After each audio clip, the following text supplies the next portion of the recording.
Good evening, good evening, good evening, and welcome to Curious Formula Live. We are live at our regularly scheduled time, Wednesdays at 9:30 p.m. Eastern Standard Time. Thank you for rocking with me. We're just getting started here, just getting set up. I'm at a conference and I'm broadcasting to you live from Nashville, Tennessee. I'm attending the Black Minds Matter Summit. We're going to talk a little bit about public education and African Americans later on in our broadcast. But thank you for rocking with me. Thank you. If you haven't subscribed, please make sure you subscribe, like, and comment below. We want to hear from you. We want to see you. We want to know that you're out there. You can also go to my TikTok page, curious_formula, and subscribe and like there as well. On my YouTube channel here, please subscribe, like, comment, but also hit the notification bell so you know when we go live. We go live every Wednesday evening at 9:30 p.m. Eastern Standard Time. So thank you for rocking with your boy. So we're just going to jump right on into it. We'll turn our soft music down a little bit low. And we'll get into it. So starting off with talking about the Waltz-Vance vice presidential debate that happened on, is it last evening? No, last evening. Yeah, last evening. And, it's not consequential.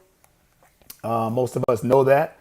If you watch my content, I told you that, the vice presidential debate is kind of like the halftime show. We want to see it, but we really want to see the second half of the Super Bowl game to see who's actually going to win the game and see who we bet on and making sure they bring it home.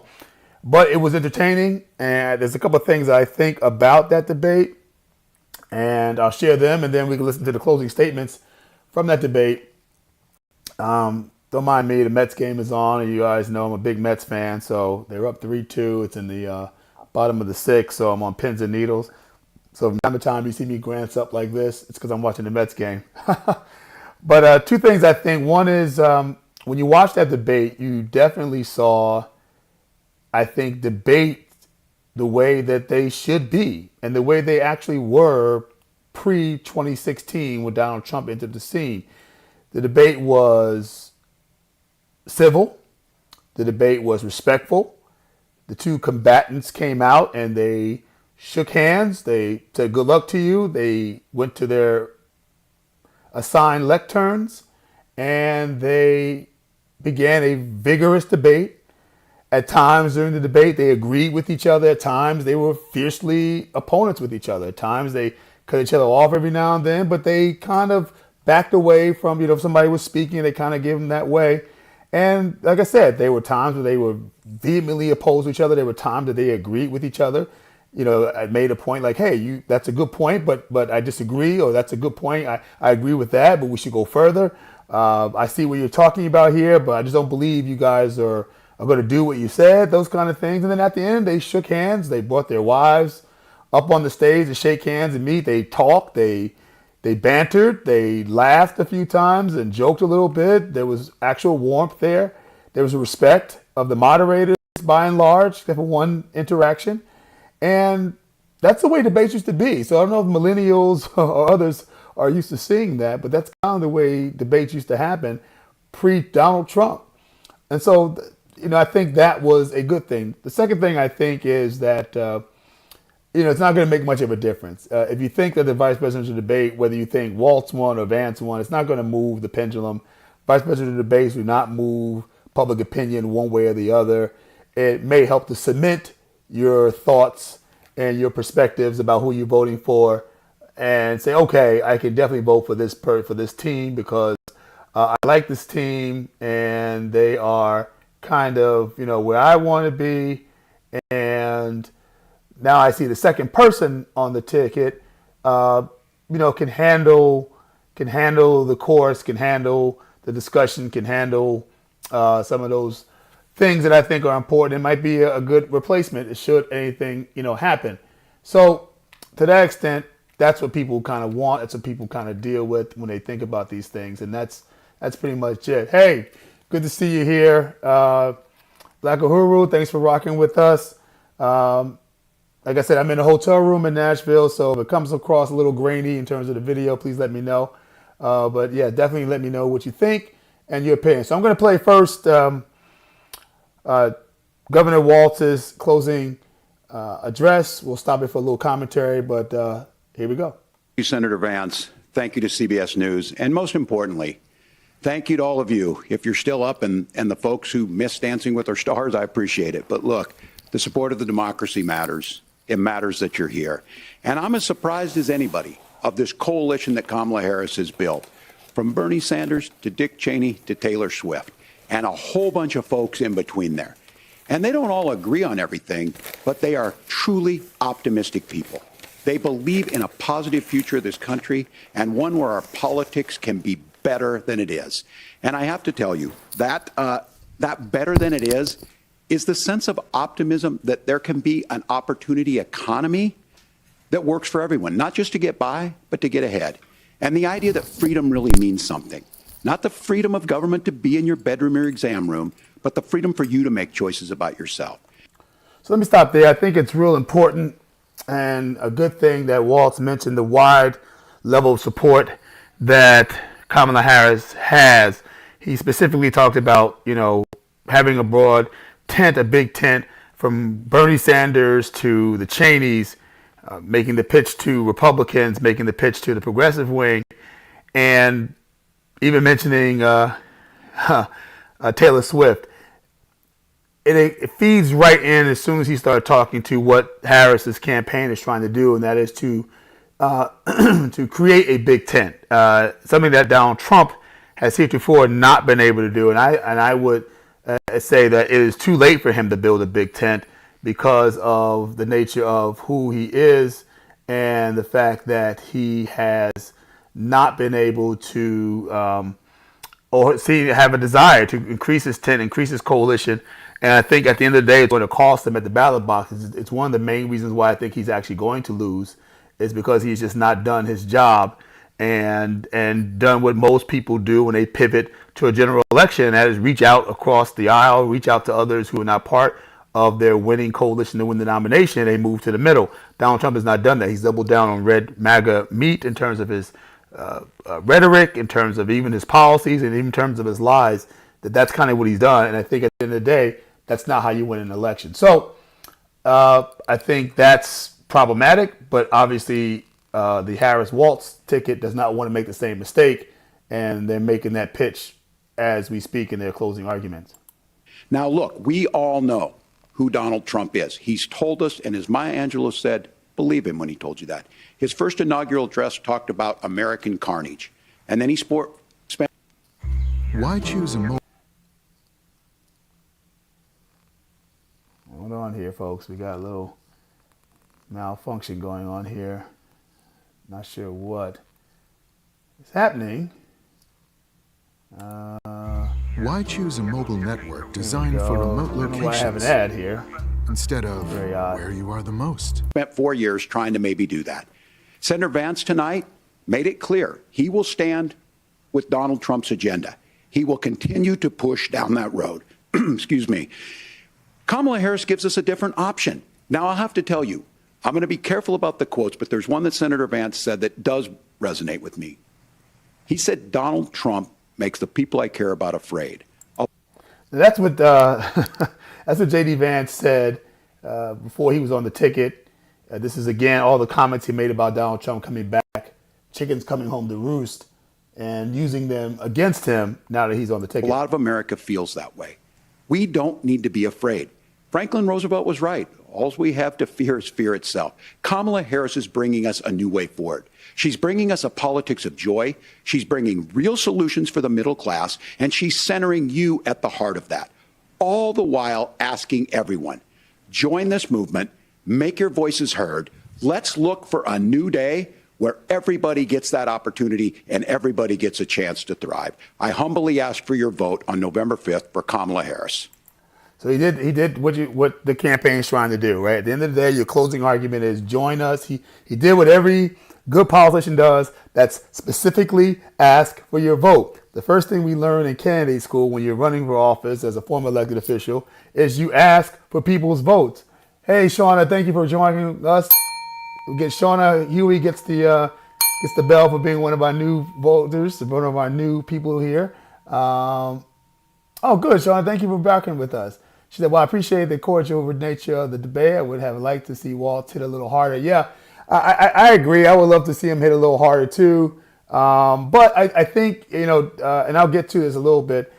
Tim Walz said he's nervous. Like, this kind of stuff makes him a little nervous. He's good on the stump. I think we're ratcheting up a crowd. I think he's real good talking policy one-on-one. I think being in a debate is a high-pressure situation is tough for him. And I think he handled himself well. I just don't think he's an attack dog. I don't think he's somebody who does what the traditional VP candidates do. If you know anything about politics, VP candidates typically on the ticket because they're good at the red meat. They're good at doing the attacking. But Donald Trump has kind of changed that perspective where no longer is the VP the person who does the attacking, who throws the ball at the person and then hides his hand, right? The presidential candidate, Donald Trump himself, does the red meat, does the insulting, does the low blow attacks. And so the VP's candidate's job has changed on the stump, mainly because Donald Trump has changed what it means to be a presidential candidate. He's not respectful. He's not somebody who is an observer of norms and practices, and he is go for the jugular all the time and anywhere you possibly can. And that's important to recognize here as well. But I think, again, he asked for the vote. And then he actually did, like I said, what Donald Trump has not done. He said, look, join this coalition. Join us. Be part of this movement. It's a movement of joy. It's a movement of positive. And in that respect, what the Democrats have done is basically taken the mantle of change, even though Kamala Harris is the incumbent, right? Which is kind of interesting when you look at sort of the politics of this all. Because at the end of the day, what is interesting about all of this is, Donald Trump Governor has Walz, to make the case for change, and she's made the case for change. She has taken the change mantle, and that's why her numbers are going up. Whereas Donald Trump is seen as old, as worn out, as we've seen this before. Now, some people are voting for him because they do like what they saw before and they want it again. But in terms of getting the new voters, the new registrants, the independent voters, the Republicans who don't really care for Donald Trump, feel like he's taken over their party, she's making an appeal to them. She's the change agent and the change candidate, and that's interesting. That's sort of what's come about since we've all started watching this stuff going forward. I want to get to J.D. Vance's final statement, and let me see if I can go back and get his final statement. Hold on, folks. There we go. Okay. I'm trying to avoid all these commercials, which is kind of weird why I'm getting all these politics commercials. of joy. She's to thrive. Okay. One of the issues we didn't talk about, EBS, and of course, I All right, humbly J.D. ask for your Vance's vote on November 5th for Kamala final, Harris. Governor Walz, Here we thank go. you. Senator Vance, your closing statement. well, I want to thank Governor Walz, you folks at CBS, and of course the American people for tuning in this evening. And one of the issues we didn't talk about was energy. And I remember when I was being raised by my grandmother, when she didn't have enough money to turn on the heat some nights because Ohio gets pretty cold at night and because money was often very tight. And I believe, as a person who wants to be your next vice president, that we are a rich and prosperous enough country where every American, whether they're rich or poor, ought to be able to turn on their heat in the middle of a cold winter night. That's gotten more difficult thanks to Kamala Harris's energy policies. I believe that whether you're rich or poor, you ought to be able to afford a nice meal for your family. That's gotten harder because of Kamala Harris's policies. I believe that whether you're rich or poor, you ought to be able to afford to buy a house. You ought to be able to live in safe neighborhoods. You ought to not have your communities flooded with fentanyl. And that, too, has gotten harder with because of Kamala Harris's policies. Now, I've been in politics long enough to do what Kamala Harris does when she stands before the American people and says that on day one, she's going to work on all these challenges I just listed. She's been the vice president for 3.5 years. Day one was 1,400 days ago, and her policies have made these problems worse. So again, J.D. Vance is doing What he should do, and one of the things I said in my content on TikTok was, J.D. Vance is advancing the argument of Donald Trump better than Donald Trump is doing. And that's kind of shocking. He speaks in complete sentences. He completes thoughts. May not be things that you agree with, but he actually talks like an adult. He actually has coherent thoughts. He actually carries them from one thought to another. And he's making the case better than Donald Trump. The Republicans may actually be better with J.D. Vance making more appearances and Donald Trump making less appearances, because he's attacking the Harris administration, Biden-Harris administration, right where every pundit, every pollster, every campaign strategist will tell you they have to hit. They should be staying, on what James Carville told the Clinton campaign to do. It's the economy, stupid, and just keep talking about the economy.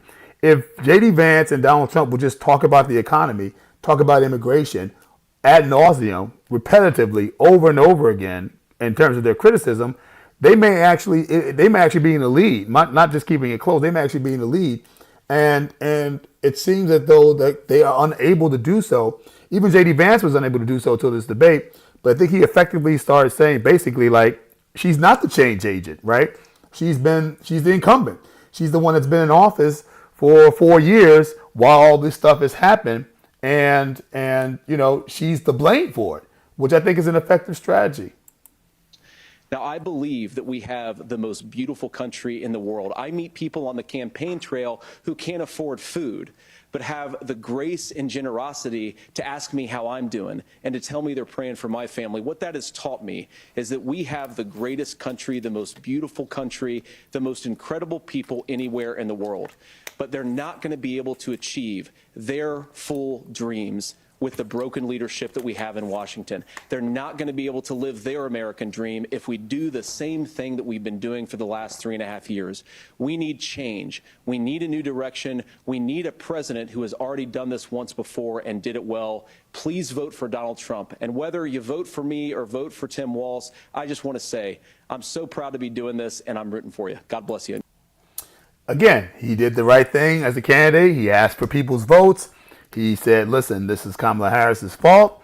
Donald Trump, when he was president, didn't have these issues, didn't have these problems. Let's go back to a better time. And a lot of this election in terms of turnout for Donald Trump will be, they asked the same questions. Donald Trump and J.D. Vance have been asking voters the same question that Ronald Reagan asked voters in 1980. Are you better off today than you were 4 years ago? And it was magical then. It was something that, really captivated, the essence of what Ronald Reagan was running for in 1980. Donald Trump has tried to spin some of that same magic. The problem is that he is such a polarizing figure that's not about necessarily his record versus Kamala Harris's and Joe Biden's record. It's him. And that's my problem with Donald Trump. And I tell Trumpers all the time, that's the problem with your candidate, is that he does not center the race on others. He centers it on himself as the repositor for grievance of all Americans. No matter what your grievance is, deposit it with me and I will carry that. But it's still about me, what I will do. Only I alone can solve these issues. And that's the myriad that J.D. Vance has to deal with too, is that he's kind of left out of the whole stream as well. But he did that, but then he ended gracefully. As I said, this is how the debates used to be, by saying, listen, if you vote for me or you vote for my opponent, I just want you to vote, and God bless you and hope you're doing well. J.D. Vance did a lot last night to rehabilitate his image as the worst vice presidential nominee in modern times.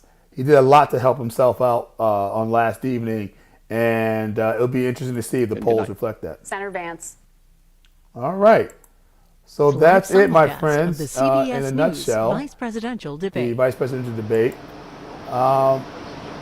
In a nutshell. So I want to go on to something here. Are MAGA supporters insane? Are MAGA supporters insane? Again, every campaign has its fringe. Every campaign has the hard workers' arguments for their candidate, candidate A versus candidate B. Sometimes it's very impassioned. Sometimes it's very strong. Sometimes it's very personal. It's visceral. it's crazy, it's white hot, right? And it's usually about debates. I remember the big debate about Reagan and Carter was, will 10% across the board tax cut really help all people? That's a debate. Should we, have an arms race to beat the Russians and end the Cold War? That's a real debate. Debating whether about abortion, that's a real debate. The problem is nowadays on both sides of the aisle, but definitely more so on the Republican side, MAGA folks are unreasonable and irrational in their defense of Donald Trump. They really talk about things like, and I deal with it in my own content. Many of you know I go live on TikTok periodically 2 or 3 times a week. I'll probably go on TikTok again after this live and talk to people directly. My TikTok account is curious_formula. But Trump folks just believe the craziest, nuttiest thing, and they have some of the craziest players. Now in 2016 and 2020, you had people like Diamond and Silk. How many people remember them? I know some people here remember them. Diamond and Silk, and you had some other sort of characters. There was a black reverend, I forget his name, and he was around. And you had, and you have people like the woman Jackson, who used to be on Saturday Night Live, and you have a lot of these people, and it's like, okay, they're a little loony and whatnot. MAGA folks, you can tell them facts about Donald Trump, and they will, and they do these experiments. I was going to play that video, but they do videos where they talk to MAGA people and they tell them like, would you vote for a candidate who, or they say something like Joe Biden did this, and this. Would you vote for a candidate like that? They go, oh no, absolutely not. I can't vote for. Joe Biden did that? Yeah, it figures. Yeah, I would never vote for a guy like that. They go, oh no, I got that wrong. Joe Biden didn't do that. Donald Trump did that, and they'll literally say, yeah, well, he probably had a good reason to do that. Or, yeah, he did it, but I'm sure he did it because of this, and this.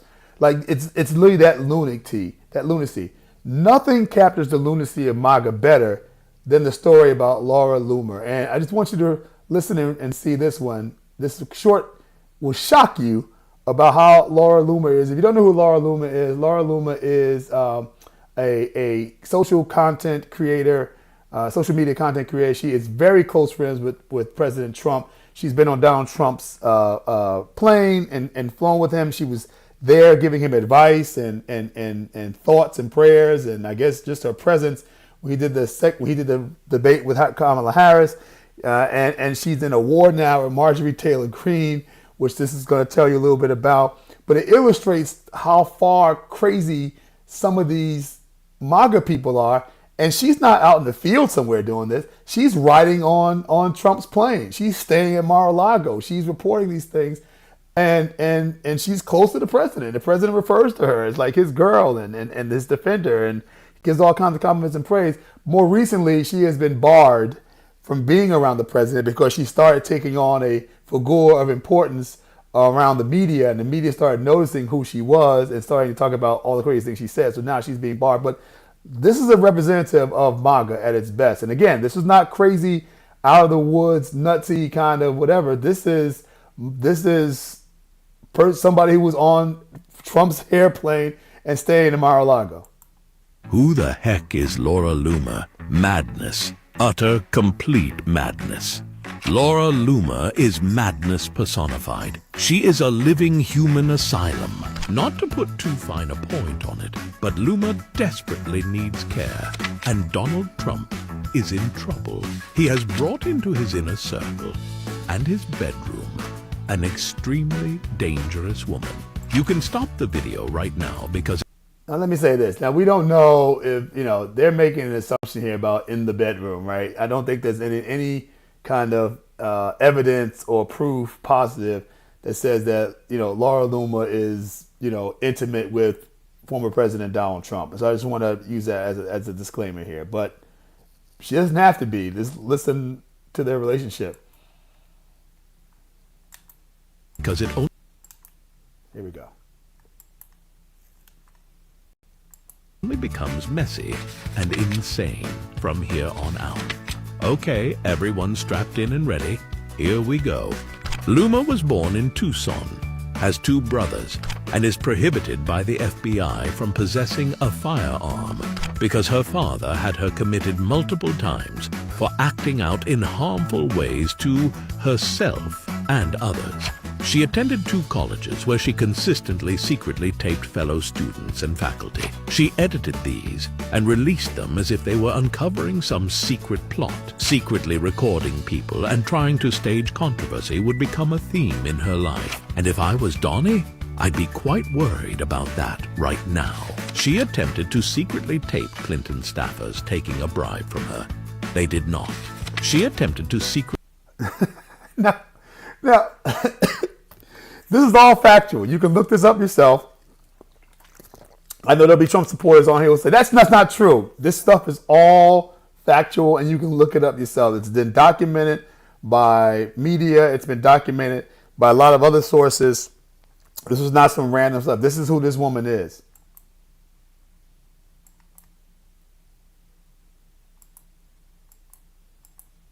tape herself voting illegally as another person by wearing a burqa. She staged herself protesting in front of a Shakespeare in the Park play and got arrested on purpose to raise money with websites she's already set up to get donations. She claimed mass shootings were staged by the government and also ISIS at the same time. According to once close colleague and fellow right-wing maniac Milo Yiannopoulos, she tried to run for office in 2020, and her campaign staff had to keep her sedated and take away her phone.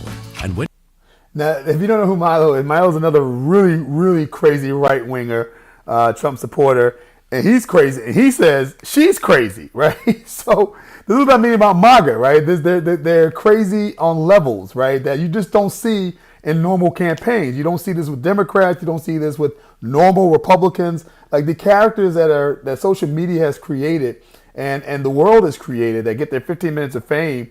Like there's something really, really mentally unstable, or as Rocky Balboa used to say, mentally irregular about some of these people. Black Guru says, do I think that she is involved? I don't know if they're involved. I mean, Donald Trump has a style and a take, and she fits his take. I mean, she loves him, and she's like crazy in love with him. And I guess she's a type that maybe he likes, but I don't know. I don't know, if Donald Trump still does that with other women. I don't know. That's a good question, though, Black Guru. When she lost, she was put on suicide watch and locked in a bedroom in Palm Beach. In fact, the majority of the extreme right wing who have had interactions with her have disavowed her as simply insane. Back in 2017, and it's worth a watch if you can find it, Gavin Wax, president of the Young Republicans, put up a video detailing Luma's stalking and obsession, contacting his family, following him around town, showing up at his office, lying to his friends that they were in a relationship even though they'd only met twice in a business setting, calling and hanging up and sending text messages of his own address. She then threatened to tell everyone lies about him unless he would sleep with her and get her pregnant. The one-sided text message thread alone would get this account banned. So let's bring this back around. Luma. So again, now they're giving you the background. This is all the stuff she did before she was MAGA, before she was with Donald Trump, before she was, doing all this stuff. And it's very easy to look at her stuff. You can go to her page and look her up and see some of the crazy things she said.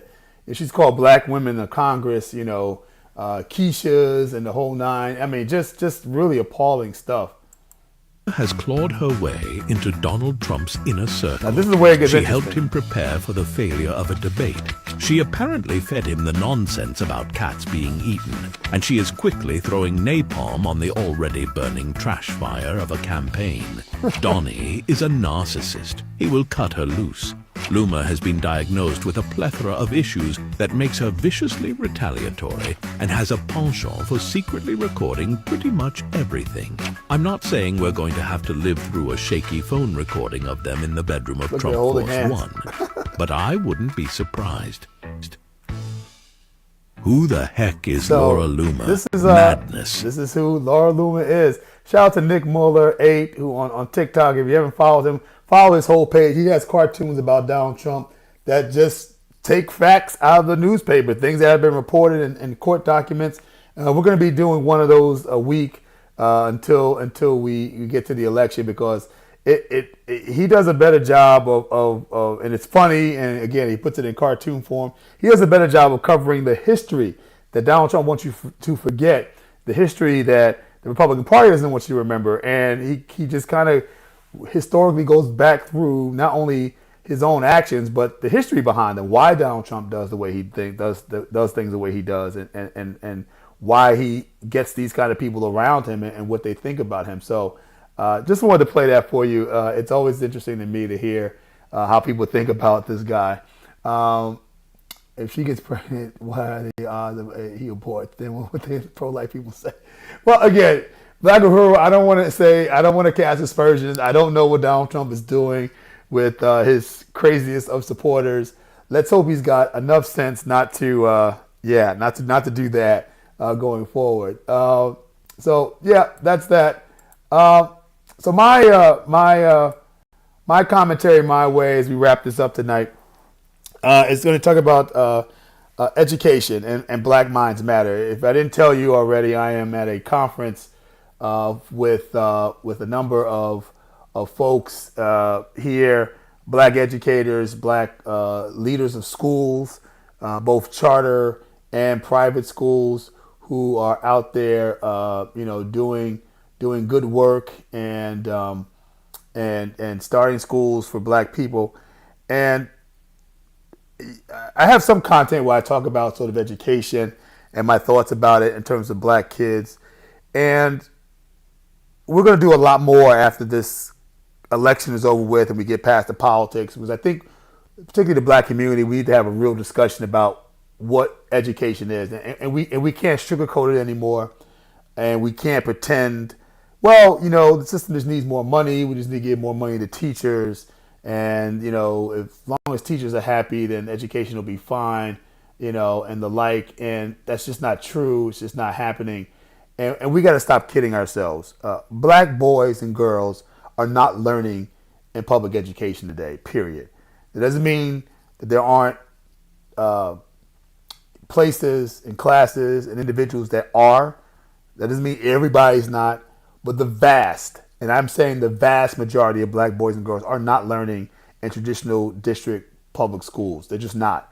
And we have to stop pretending, right, that it's just some kind of new thing, or it happened since COVID, or it's happened since, Donald Trump cut funding, or Republicans have cut funding, or Republicans have been in Congress blocking more funding going to Title I and those kind of things. It's not a resource issue. Money is important in public education. It is very important. Teachers, I believe, public school teachers ought to get paid $100,000 a year, if not more. They should get paid like doctors and lawyers. But I also believe that teachers ought to be held accountable for the results that they have. If you're going to get paid like a doctor and a lawyer, doctors cannot make critical mistakes when it comes to diagnosing and treating patients. It's a life and death situation. Well, so is education. So I believe for every teacher that gets paid $120,000, $150,000 to educate our kids, those kids better be able to read. They better be proficient. They better be going to college. They better be career ready. And otherwise, I don't want to hear it. Like, at the end of the day, if you want to get paid like a professional who is responsible for people's life and death, whether it's a lawyer, as a defense attorney, or a prosecutor and the like, then you're going to have to be able to demonstrate the ability to change lives and alter them. And too many of our kids, way too many of our kids, more than I think most Black people and most people in America are willing to actually recognize, in the same way, and I hate to say it this way, in the same way that there are people who support Donald Trump who don't recognize who he is and what his policies are, and they're just really happy to go down the primrose path of least resistance and saying, well, I just like him and the way he stands, but you don't lift the hood up of the car and see what's actually happening under that. Most politicians, most elected officials, most policymakers, most people who work in government, most people who work in the private sector and corporations and philanthropies and other places do not acknowledge or recognize at the level that they should the level of malfeasance, misfeasance, and undereducation and just lack of education that is happening in our public schools with our kids and with our students. And the fact of the matter is that it's tragic right now. There are somebody says isn't poverty one of the greatest critical factors of the kids not being educated along with the white counterparts? Yeah, Black Uhuru, but here's the thing, man. Do we have to wait till poverty is over for black kids to learn? Because that's what that argument entails. The argument says we can't educate black kids. Black kids cannot learn, cannot get into colleges, cannot actually compete or be career or job ready until poverty is wiped out. Then poverty is never going to be wiped out, not at that level, and so there's never going to be an accountability. We have to be accountable. I'm accountable. You're accountable, Black Uhuru. We're accountable to our community. We're accountable to the jobs that we have to do. And when the jobs are not getting done and they're not being done well, then we have to do something about that. And we can't sit down and pretend like, oh my goodness, this is all on poverty's sake. It's not. At the end of the day, this is on us doing something and doing something different. If what we've been doing for 70 or 80 years does not work, the question is not more money, and the question is not just poverty. One of the critical factors. It is Black Uhuru. Poverty is one of the critical factors, but black folks have always educated our communities in the face of poverty. The kind of poverty that's in our community today is nothing like the poverty that was in the 50s or the 40s or the 30s or the 20s, and yet we recognized then that the traditional public school system wasn't created to educate the masses of black people or any other people or even women for that matter. And when they did not, we took it upon ourselves to create our own schools. Some of the earliest schools out of slavery were black freed slaves. The Freedmen's Bureau started schools for slaves because slaves freed went to the federal government and said, teach us, provide education for us. That's the only way we're going to get integrated into the system because we can't read or write or compute. And we need to be able to have that skill in order to do so. And so the reality is that, that has to happen. You have to make that happen. And the federal government responded.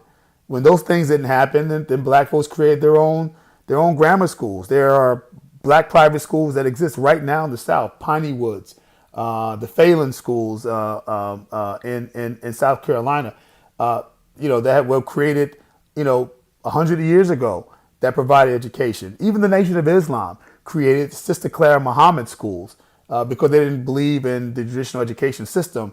You had people like Marva Collins who taught in a traditional district school in Chicago and recognized that that system was not teaching her kids. So she started her own private school as well. And when she did so, she made sure that she taught kids in a way that she felt like the systems couldn't teach them.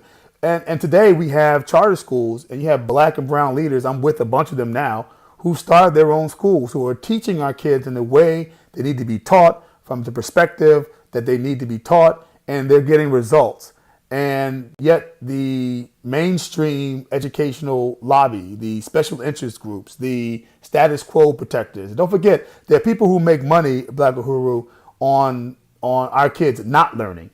They make prison plans, private prison plans, based on how many kids will not be proficient in reading by the third grade. And that's not me saying it. That's Dr. Jawanza Kunjufu who said those kind of things.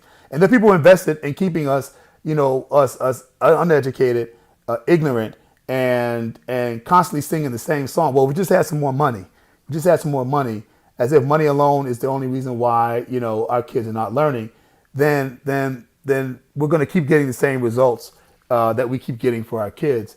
What are you suggesting to solve the problem? Well, we're going to get to some of those suggestions, Black Uhuru, in a minute. Hey, sorry I'm late. Hey, Mini Spock. Apparently, what English shake mode on? I hear you. Thanks for rocking with us here, Rachel. We're talking about public education here. So this is a little bit about the group that I'm with, and I want you to hear a video they're going to play from a black elected official in Nebraska or Idaho, one of the two states, and what he had to say about public education, and to let you know that I think public elected officials like him need to start talking more about this issue. We should be listening to him. Listen to this. So enjoy, guys.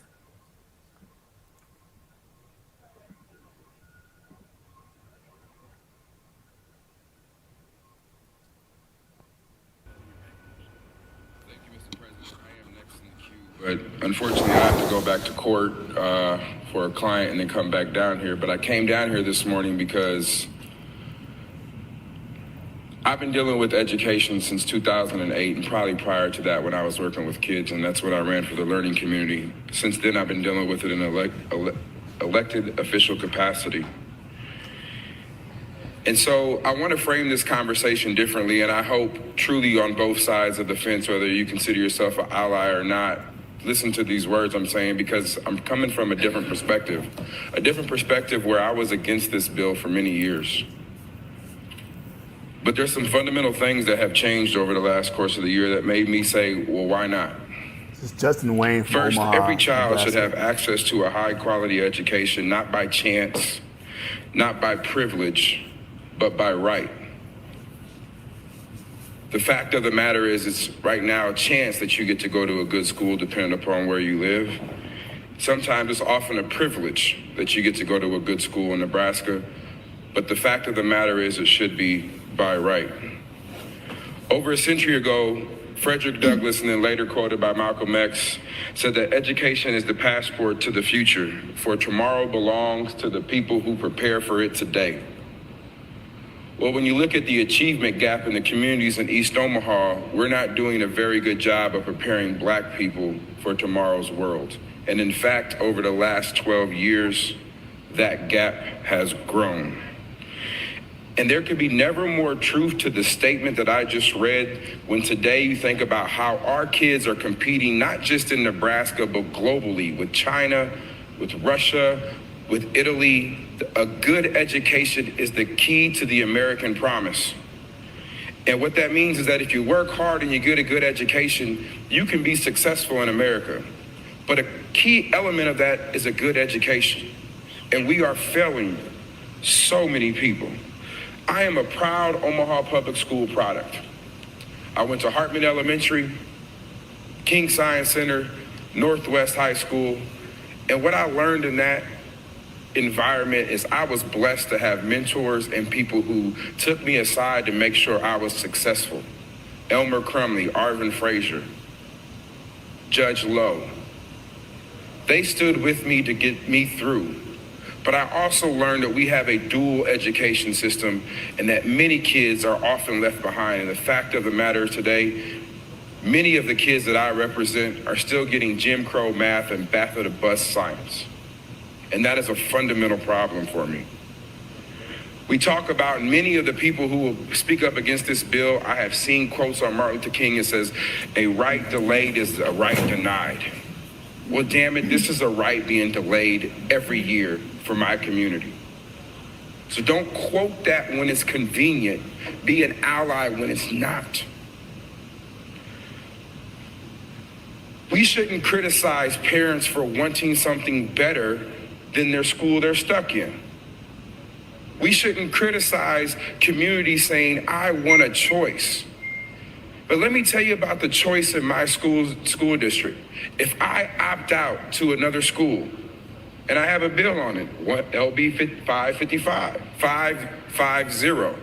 If I opt out to Millard, and I want to leave Millard because as I've been there for 6 years, or my child's been there for 6 years, the only school district I get to go back is my home school in my neighborhood. That is statute. There's no real choice, there's one choice. You get to opt out once, and if that doesn't work out, you got to go back to your neighborhood school district. That is law. I've tried to up that for the last 2 years to unlimited or to 5. And then I get the other side of the argument. Well, now we're giving too much choice. Parents don't know. We can't have a kid leave a school district every year. Well, if a kid is transferring every year, there's a bigger problem that needs to be addressed in that family household. So we have this false sense of choice. It's only one choice. And then if you don't like that choice, you got to go back to the same school district you were trying to leave.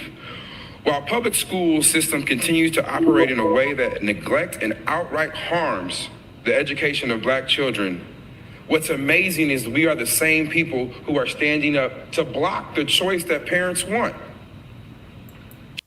And that's the problem here, is because we talk about choices, right? So the saddest part is about, and this is what I found in my own advocacy on behalf of charter schools. Most of you know I'm a lobbyist for the National Alliance of Public Charter Schools. One of the things that I always talk about is the people who are the loudest critics. And I listen to people who talk about this kind of stuff. I'm very happy to talk to them about it. But I will listen to people say, I don't like this kind of choice. I don't like charter school. I don't like this. I don't like that. I don't like that. And I say, I just listen. And my first question to all of them is, where do you send your own kids to school? Where do you send your own children to school? Do they go to the neighborhood school that you grew up in? Do they go to PS 183 in the Bronx? Do they go to Harriet Tubman in Newark? Do they go to any of the sort of bottom schools that you see in our communities? And the answer is no. This is black people. There's no black elected officials who send their kids to neighborhood schools. They pay for private schools or parochial schools, or quiet is kept. They put them in high quality, high performing charter schools. And the hypocrisy is astounding. You know, the head of the Chicago Teachers Union in Chicago, who, you know, is one of the most progressive, aggressive teachers unions and being anti-charter school and anti-public school choice and anti-private school choice and anti, you know, anything that's not traditional district school. She sends her own kids. And there was an expose. She sends her own kids to private school.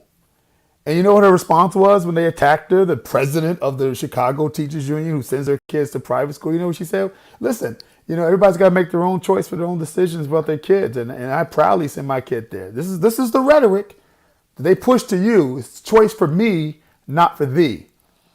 You know, in 2020, when Elizabeth Warren ran for president, Elizabeth Warren is a tried and true progressive, doesn't like charter schools, even though she wrote a book before she got into politics with her daughter, extolling the merits of school choice particularly for kids in urban communities, and particularly in Massachusetts, where charter schools are doing incredible things and have incredible innovation and educating kids at levels in urban communities that are heretofore unseen.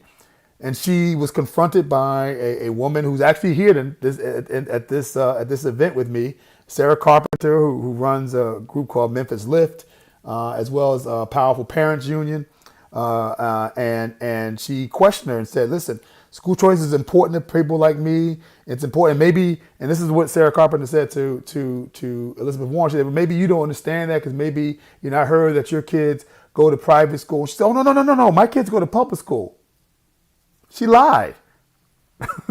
She lied to this woman because one of her kids did attend a private school. Now, one kid did attend a public school, but another child of her children attended a private school. Why? Because white progressives love, in many instances, not all the time even, love to perform and talk about the rightness of an issue, and then in their own life, their own practice, their own decision making, they don't adhere to the rhetoric that they preach. Now, you can say the same thing about the right, but I'm not talking about the right. I'm talking about the left today.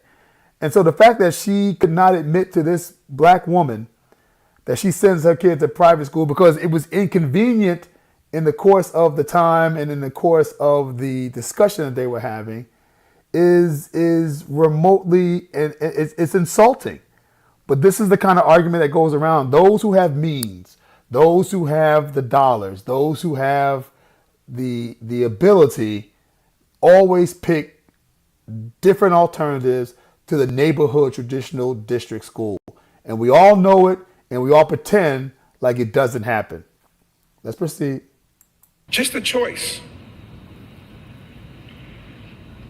I believe that it's unfair, unjust, and just flat out wrong to not give parents a choice. So let me tell you about a choice that happened at Burke High School last year. When they decided to not have fall football because of COVID, over 30% of the football varsity players picked up and moved to Bennington, Westside, or Millard so they can get into their school districts so those kids can play a sport. Listen to that. You know what happened at North High School? They stayed. Many kids lost scholarships. You know what happened at Northwest? They stayed. Many kids lost opportunities for scholarships. Choice is about privilege having the dollars to make that choice. This bill is disrupting the system enough to say, let's give free and low-income students and their parents a choice to go to a different school. Why is that bad? I have no idea. I've said before over and over, we have to be comfortable being uncomfortable, and this is one of those moments. There are very few people on this floor who I think have the ability to stand up in good conscience and say they are against all tax credits. Very few. And I will credit Megan Hunt, Senator Hunt. She's been one of those people. 1107, Senator Kavanaugh, Senator Hunt, we're against it all the way through. Outside of that, if we spend $100 and something million on corporations, and we can't spend $5 million on people, then we're saying we're putting profits over people as a body. Because this bill is about the kids. All the other tax credits that I've seen have been about the profits. So when we sit here and have this debate, and I'll be listening to it while I'm in court too, because it shouldn't take that long as I'm driving back, this is that defining moment where I'm going to start calling out people for not being consistent when it comes to choices that my parents are asking for, at least the option. And you know what? They may not. They may not like a private school. They may agree that it might have. In just a few minutes, we'll be going live with Senator Justin Wayne. But Justin Wayne just kind of lays out exactly what we've been talking about, and that is, the hypocrisy of our leadership, the hypocrisy of our leaders when it comes to this kind of thing. And there's going to be a reckoning, and it may not happen right now before your eyes. It may not be something that you can see viscerally because, we have an election that we're thinking about here, and it's obvious that most Americans, if you poll them, it's kind of like how they feel about Congress, right? Most people, when you poll them about Congress, they will say like Congress as a whole is, terrible. And then you poll them about their own specific congressperson. It's like, well, my congressperson is great, right? It's just I don't like Congress as a whole. It's kind of the same arguments you have in education, right? Where people will look at education and its failings and to say, public education is failing our kids, but what about the public school in your neighborhood? Well, public school in my neighborhood is okay, it's good.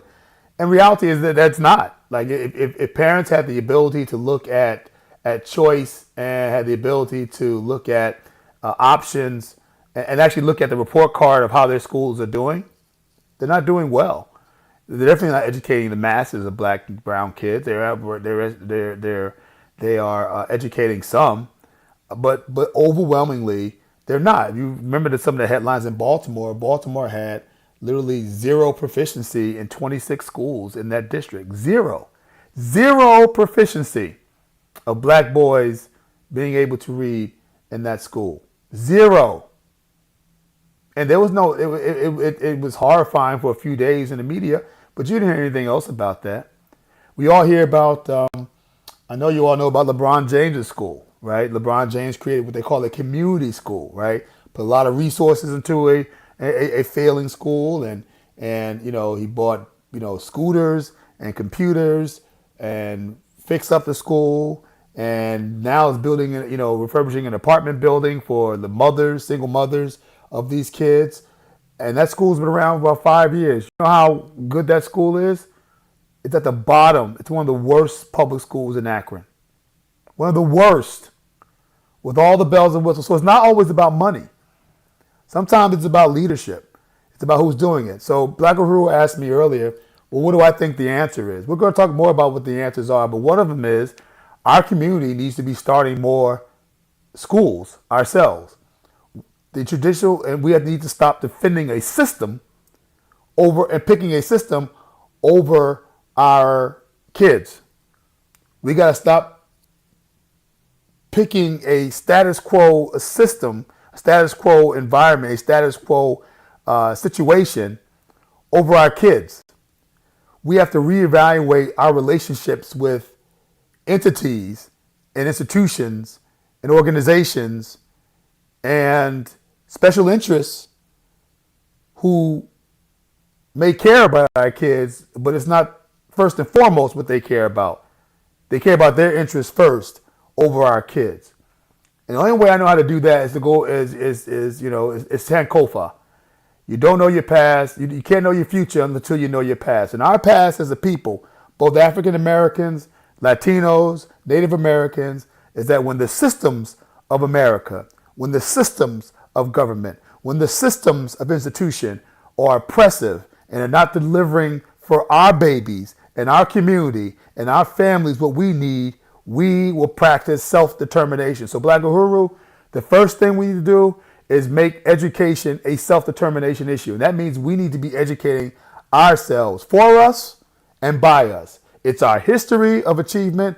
It's a history of Booker T. Washington starting Tuskegee. It's the history of the African and Methodist Episcopal Church starting Morris Brown College and Wilberforce University. It's the history of Mary McLeod Bethune starting Bethune-Cookman College. That's our history. It's the history of Sister Claire Muhammad schools coming out of the Nation of Islam. It's the history of all these leaders and educators who have said the system will not rob me and my families and my kids of what they need to be successful in America. If they can't deliver it, then I'll create it myself and I'll make it myself for the benefit of myself. And so Alpha Phi Alpha Fraternity Incorporated needs to be starting a charter school. Omega Psi Phi Fraternity needs to be starting a charter school. Alpha Kappa Alpha Sorority, Delta Sigma Theta Sorority, Zeta Phi Beta Sorority, Sigma Gamma Rho Sorority, Kappa Alpha Psi Fraternity, Phi Beta Sigma, Iota Phi Theta Fraternities Incorporated need to be starting schools run by Black people for Black people. They need to be hiring Black undergrads who come out of the schools of education to be the teachers and the administrators and the staff. They need to be using Black vendors to provide computers and the curriculum guides and the things that we need, the landscaping, the food services, the maintenance staff, all the things it takes to run a school. They should be mentoring in those schools, and they should be providing safe corridors for students to travel to and fro. They should be following that model. They should be following the model of Dr. Jeffrey Canada with the Harlem Children's Zone School, a charter school in Harlem that is now over 90 blocks long and has not just a great charter school, but healthcare and child care services. He's taken an entire community and lifted it up by his strategy. Booker T. Washington said it best. Drop your buckets where you are to make change. You don't have to look to anybody else to make change. Not when you have the capacity and the history and the resources and, damn it, just the will to make change. Don't look to anybody else to save your community if you're not willing to do your own to make it better yourself. Well, that's our time for the night. Thank you all for rocking with me, dealing with me on my soapbox. We go live every Wednesday, 9:30 p.m. Eastern Standard Time. Make sure you subscribe, like, and comment below. Hit the notification bell so you know when we go live. We go live every Wednesday night, 9:30 p.m. Eastern Standard Time. Be there, be square. Thanks for rocking with your boy. And remember, think, it ain't illegal yet. And I'm out.